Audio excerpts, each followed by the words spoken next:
I want to do a side-by-side comparison of these two. I had been using the Cetaphil Daily Facial Moisturizer for a while, and recently I gave this one from Olay a try, and I gotta say, I don't like this one. I got it because I thought it was like a healthier option. It is zinc oxide based, see that, almost 7%.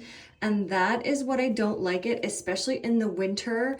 I am just like dry and peely from this one. So if you are worried about using this in the winter especially, I would definitely recommend the Cetaphil over the Olay in this case. I am back to using this one, but I didn't throw this away. I'm saving this for summer. Hopefully it'll do great then. But in the winter, I'm in the north and it is cold and dry, and this is just not working for me. So between the two, I honestly love the Cetaphil. It's 35 SPF as opposed to the 30, so it is a little higher there. Oil-free. I've had no issues with this. Here are the ingredients there. No zinc in this one, so I think that's why it does so well on my skin. It's just great. No, it's not oily feeling either. Just a light moisturizer.